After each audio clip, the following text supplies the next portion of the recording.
गुरु समरथ सिर पर खड़े, कहत कबीर तहि दास, रेत सिद्ध सेवा करें, मुक्ति न छाड़ें साथ। बोलिए श्री सद्गुरुदेव की जय। आप समस्त श्रोता बंधुओं को हमारा हार्दिक प्रणाम का प्रेम नमस्कार है। जैसा कि चर्चा चल रही है रामायण के अनुसार भजन का महत्व, जिसका ये 52 एपिसोड है। 51 एपिसोड में हमने समझा कि राका पथ खोडश उगई, तारागण समुदाय सकल गिरिन दौलाइए, और बिनु रवि राति न जा। अब उसके आगे गोस्वामी जी बता रहे हैं कि काकभूषुंडी गरुड़ संवाद के माध्यम से कि ऐसे ही बिनु हरि भजन खगेसा, मिटई न जीवन तेरे कलेशा। तो इसी प्रकार अर्थात जैसे पूर्ण चंद्रादि सभी होते हुए भी बिना रवि के रात्रि नहीं जाती, वैसे ही हे खगेश बिना भजन के जीवों का क्लेश नहीं मिटता। अब करें हरि सेवकनी न व्याप अविद्या, और प्रभु प्रेरित व्यापहि त्यहि विद्या। अब करें जो भक्त होता है, जो भजन में रत रहता है, तो ऐसे भक्त को अविद्या माया नहीं व्यापती। और श्री सद्गुरुदेव जी की प्रेरणा से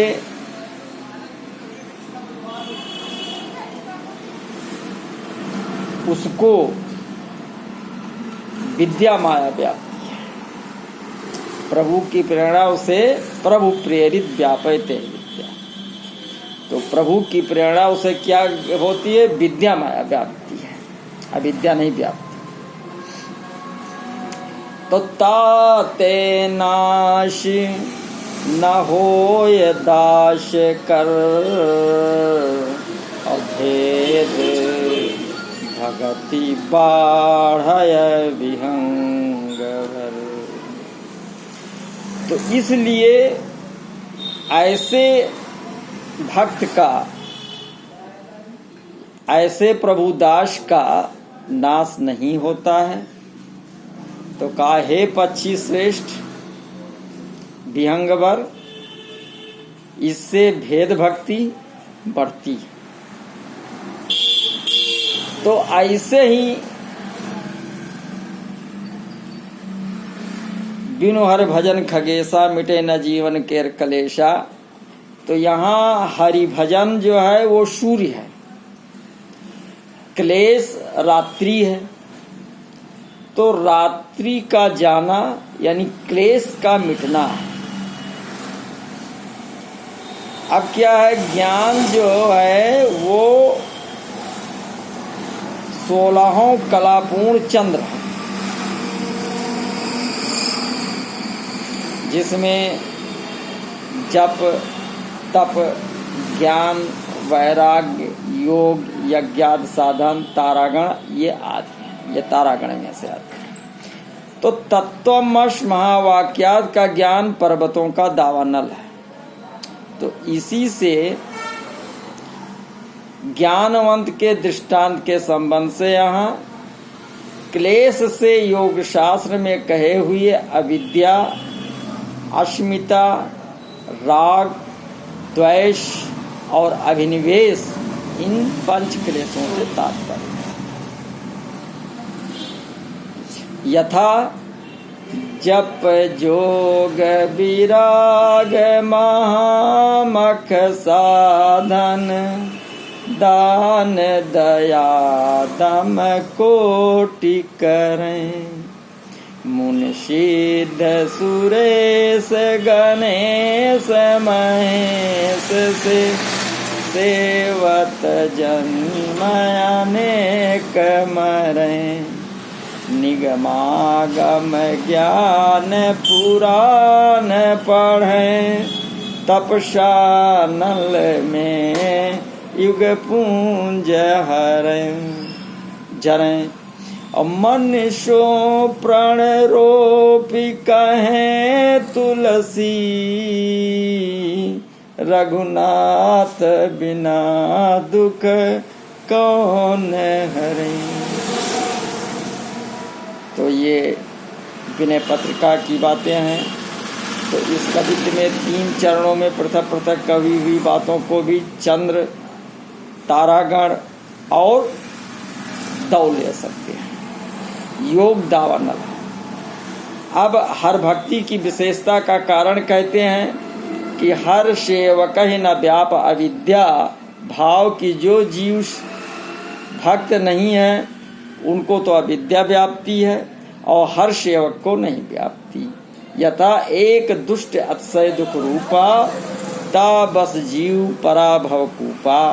भाव ये है कि मैं तेरा हूँ, ऐसा कहते ही प्रभु अभय देते हैं। ये उनकी प्रतिज्ञा है। यथा शाक्रदेव प्रपन्नाय तौ अस्मीत चायाचते, अभयम सर्वभूतेभ्यो ददाम्ये तत् व्रतम मम।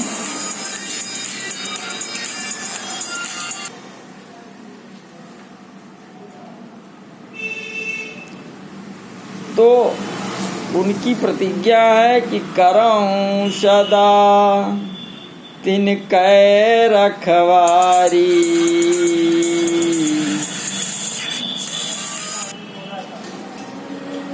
तब कौन ऐसा है जो भक्त को हाथ लगा सके। सीम की चापी सकै को ताशु और बड़ रखवार रमापति जाशु। जैसे उद्यापन करने से राक्षस आदि निकट नहीं जा सकते, सो माया न दुखद मोई काही। जैसा पहले कहा जा चुका है तो उसका कारण यहाँ कहा। नाथ यहाँ कछु कारण आना, पर जो प्रसंग छोड़ा था वो फिर यहाँ से उठाया। क्या बताया? प्रभु प्रेरित व्यापयते ही विद्या। तो ये 2 बातें कहीं। वो ये कि यदि जीव कहीं अभिमान बस हो गया, क्योंकि उसका धर्म ही है जीव धर्म अहमित अभिमाना, तो उसे विद्या प्राप्ति है, पर वो भी प्रभु की प्रेरणा से, सद्गुरु की प्रेरणा से। तो प्रभु प्रेरित का भाव कि हर सेवक को विद्या भी अपने बल से नहीं व्याप सकती। जब व्याप्ति है तब प्रभु की प्रेरणा से, और नहीं तो वो भक्त से डरती रहती है। यथा राम भगत निरुपम निरुपाधि, और बसई जाशुर सदा अबाधी। अत्ययी बिलो की माया सकुचाई, और करी न सकय कछु निज प्रभुताई। तो प्रभु प्रेरित व्यापयते ही विद्या में ये भाव कि साधारणतया सभी जीव विषय सुख को अपना परम उद्देश्य मानते हैं, मृत्यु के साथ अपना मर जाना जानते हैं, और संस्कृति से उन्हें राग होता है। तो भक्त को बंधन का ज्ञान होता है, सांसारिक विषयों से विरत होती है, वो देह से अपने को अलग जीव समझता है और स्वामी से अपने जीवत्व का भेद मानता है। तो ये सब उसके आध्यात्मिक विकास के लक्षण हैं, जो प्रभु की प्रेरणा से ही उपस्थित होते हैं। दास अविद्या में कभी नहीं फंसता, अतः उसका पतन व नाश नहीं होता। ईश्वर और जीव के स्वामी और दास के संबंध की भक्ति उत्तरोत्तर सुदृढ़ होती जाती है। तो विद्या और अविद्या के व्यापने में भेद ये है कि विद्या तो ज्ञान भक्ति का रूप ही है, अतः जिसमें व्याप्ति है उसे अज्ञानी नहीं कर देती। देखने मात्र दुखद है, अंत में सुखद है। जैसे माता बालक के फोड़ा चिराते समय दुखद देख पड़ती है, और अविद्या जिसे व्याप्ति है उसे अज्ञानी कर देती है। तो अविद्या मायाकृत भेद जीव को ईश्वर ने विमुख कर, उसका नाश कर उसे 84 में डाल देता है, और विद्या मायाकृत भेद जो सेवक सेव्य भाव है उससे भक्ति बढ़ती है। भक्ति के प्रभाव से हरिदास का नाश नहीं होता, 84 में पढ़ना नाश होना है।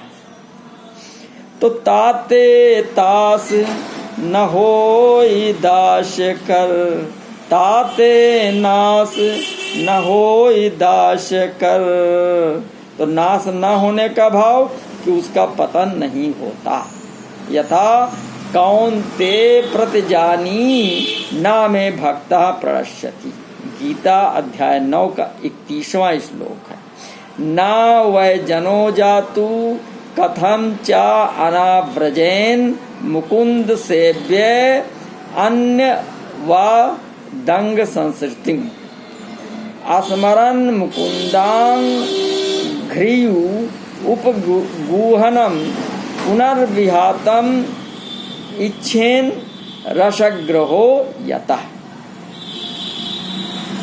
भागवत में कहा गया है। तो श्री नारद जी व्यास जी से कह रहे हैं कि मुकुंद सेवी जन कभी संसार चक्र में नहीं पड़ सकता। वो मुकुंद चरणाम्बुज के आलिंगन सुख का स्मरण कर फिर उसे छोड़ने का इच्छा नहीं करता, क्योंकि उसे भगवत रस का अनुभव हुआ है।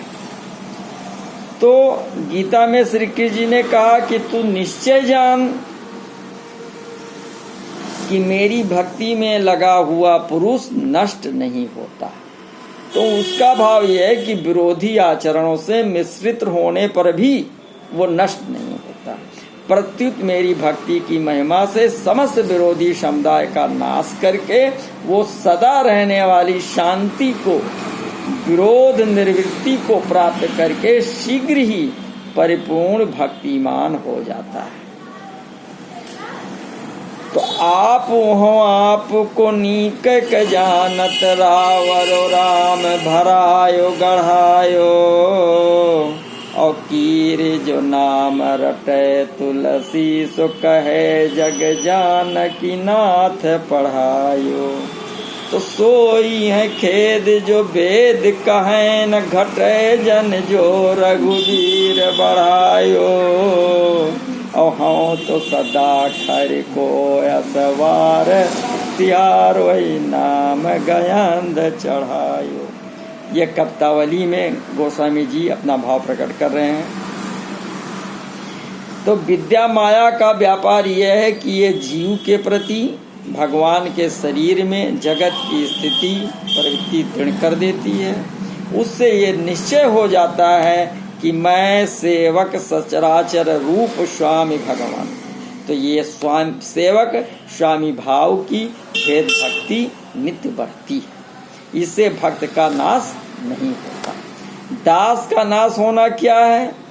जो गीता अध्याय 2 63 और 64 श्लोक में कहा है कि जीव की इंद्रियां विषयों की ओर दौड़ता है, और उससे काम की असिद्धि से क्रोध, और क्रोध से सम्मोह, और इससे कर्तव्य अकर्तव्य की विस्मृति होने से वो अकर्तव्य में प्रवृत्त हो जाता है। उसके व्यवहार में कटुता, कायरता, हिंसा, दीनता, जड़ता आदि दोष आ जाते हैं। तो अपनी पूर्व की स्थिति से गिर जाता है और मरने पर अधोगति को प्राप्त होता है। तो यही उसका नाश होना है। तो यहाँ विद्या से अप्राय अपरा विद्या से है, क्योंकि परा विद्या से तो आत्यांतिक प्रलय अर्थात मोक्ष हो जाता है, तो स्पष्ट शब्दों से कहिए तो उसका नाश हो जाता है। तो आगे कहेंगे ताते नाश न होए भगत कर भेद भक्ति बाढ़े विहंगवर। तो ऋक यज साम अर्थो छंद ज्योतिष आदि अपरा विद्या है और इन सब की प्रवृत्ति भेद लेकर ही होती है। अतः भेद भक्ति के बढ़ने के लिए अपरा विद्या व्याप्ति। तो ताते नाश ना हो अर्थात तो जन्मादि का भागी नहीं होता, जैसे कि अविद्या के व्यापने से होता है। जा बस जीव पराभव कूपा, पर नाश ना होने का भाव कि जो नित्य अव्यय दास स्वयं को जानेगा क्रूरा, और ये दास पनी खिलवार नहीं बन न सकल कोटियु साधन ते या को बाजार। तो इसमें भेद भक्ति बढ़ती है, अर्थात ईश्वर को भिन्न मानने में कभी भ्रम पड़ता है परंतु भक्ति करते हैं। जैसे कि मुझको रघुनाथ जी के विषय में कुतर्क हुआ, ये गरुण जी को कागभूषणी जी बता रहे हैं कि जैसे कि मुझको रघुनाथ जी के विषय में कुतर्क हुआ तो भी माया देखते भी जब प्रभु का जन्म सुनता और तब दर्शन को चला गया, त्राहि कर शरण में पड़ा। तो उपनिषयुक्त सभी साधन भेद उपासना और अभेदो उपासना के अंतर्गत आ जाते हैं। भेदोपासना के भी दो प्रकार हैं, एक तो वो जिसमें साधन में भेदभाव ना रहती है और फल में भी भेद रूप ही रहता है, और दूसरी वो जिसमें साधन काल में तो भेद रहता है परंतु फल में अभेद होता है। तो भेदोपासना में तीन पदार्थ आदि माने जाते हैं, माया, जीव और मायापति परमेश्वर।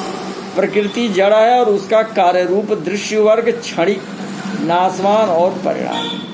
जीवात्मा और परमेश्वर साक्षी हैं एवं जीव उपासक और परमेश्वर उपास्य। तो दोनों ही नित्य चेतन और आनंद स्वरूप हैं, किंतु जीवात्मा अल्पज्ञ और परमेश्वर सर्वज्ञ है। जीव असमर्थ और परमेश्वर सर्वसमर्थ है। जीव अंश और परमेश्वर अंशी है।